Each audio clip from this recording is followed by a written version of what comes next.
The Legend of Zelda series is one that's near and dear to me since Zelda 1 on NES is one of the very first games I ever remember playing. From there, I went on to finish Link's Awakening and A Link to the Past, but I never really got to feel out many other games in the series except for a handful. I recently completed my Zelda game collection, and one entry that's admired by many was where my gaming journey took me next. The Legend of Zelda: The Minish Cap is an action-adventure game for the Game Boy Advance that's widely praised as one of the best 2D Zelda games out there. The game's story is really well developed and opens with Link and Zelda heading out to the Picori Festival in Hyrule Town.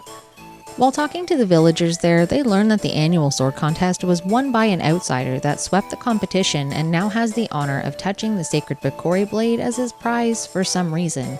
This dark purple wearing makes his own wind person named Vaati has ulterior motives and ends up destroying the blade in the process of seeking ultimate power from within the chest that it seals.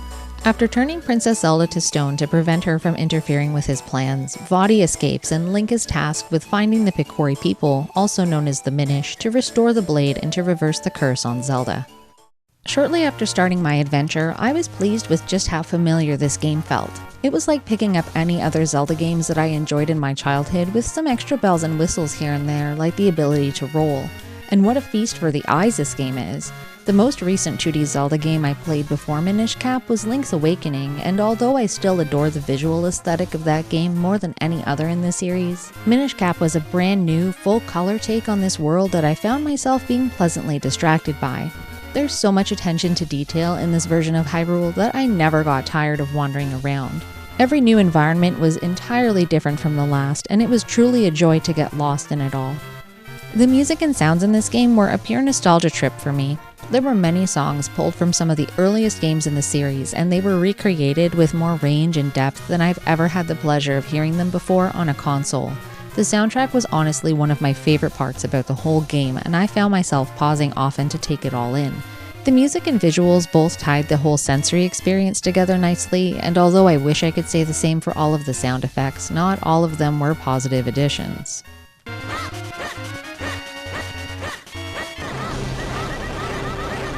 This isn't the first game where Link's vocalization has irked me. Games that insist on making me hear Link swinging his sword as well as seeing it tend to be further down my favorite Zeldas list than those where Link is blissfully quiet.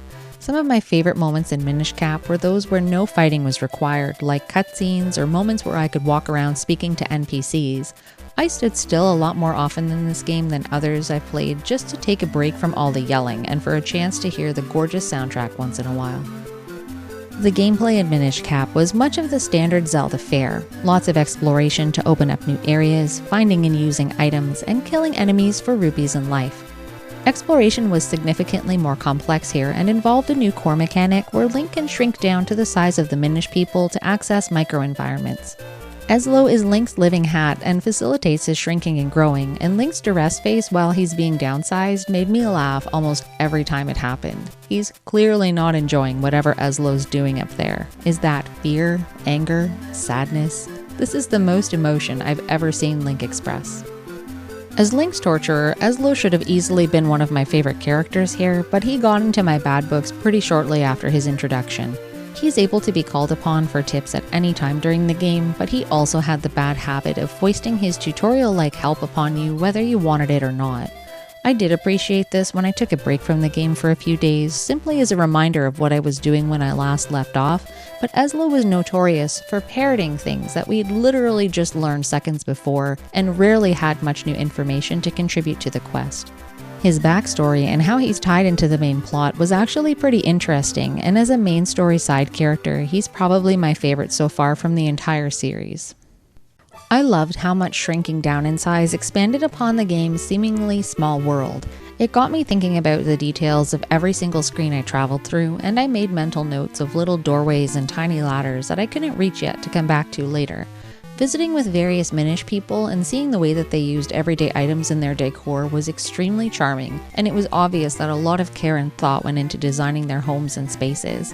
It was a really nice touch to an already very beautiful game, even though most Minish interactions felt like fluff since they didn't really push the story along most of the time. The Minish Cap felt very different to me in the way that Hyrule's regions opened up and became accessible. In older Zelda games, you'd go into a dungeon, find an item that would allow you to pass some kind of obstacle blocking or hiding the entrance to a new area, and then you could continue your quest. Here, the way forward was very prescribed and sometimes completely disconnected from anything that seemed predictable. For example, when you first stumble upon Lon Lon Ranch, you meet up with Malon, who's looking for her missing father, Talon. My Zelda senses told me to go and actually look for him somewhere, so I searched high and low all over the parts of Hyrule I had access to, with no luck. Talon did eventually reappear back home, but that was only after I completed a seemingly random side quest for the Pegasus boots. I still don't know what the connection was between those two events, and maybe there is none. Because of these unintuitive steps forward, Minish Cap really felt a lot more like a point-and-click adventure in the sense that once you did something, you had to scrutinize every place you'd already been before to see if anything had changed. This was the first time I'd encountered this kind of gameplay in a Zelda game, and it left me feeling stuck a lot because rationalizing what to do and where to go next wasn't always logical. I much prefer Zelda games where reason comes first and foremost in puzzle solving and opening up the world.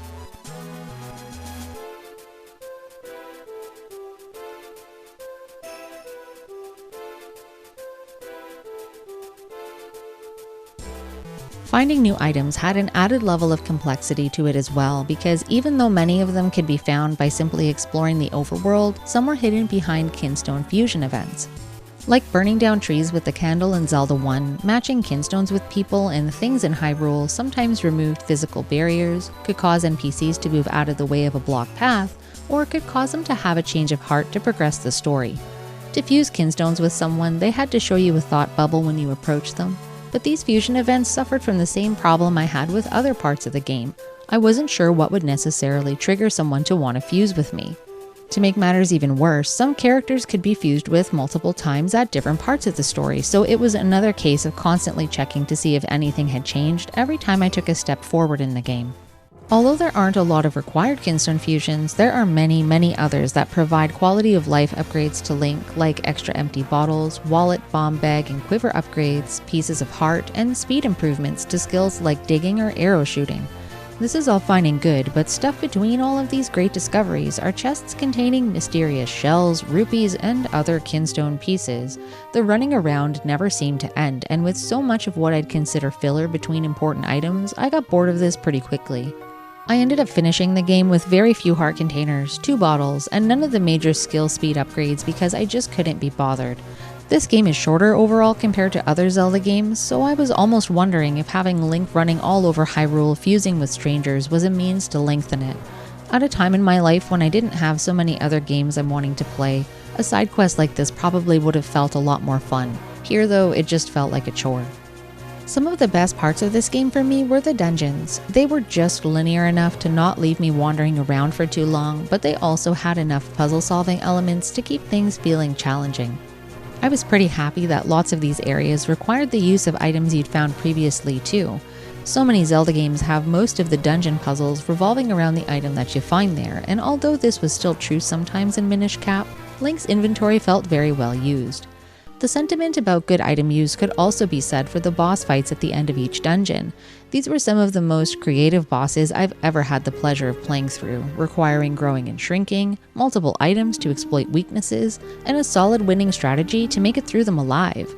Although some of the bosses were repeated several times throughout the game, there was typically an additional element to contend with in later battles to make that sameness feel different.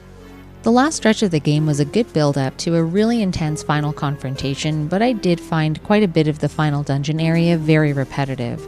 It was a bit of a letdown given how imaginative and thoughtful so much of the game was up until that point, and the final boss confrontation also felt really out of place because of how difficult it was.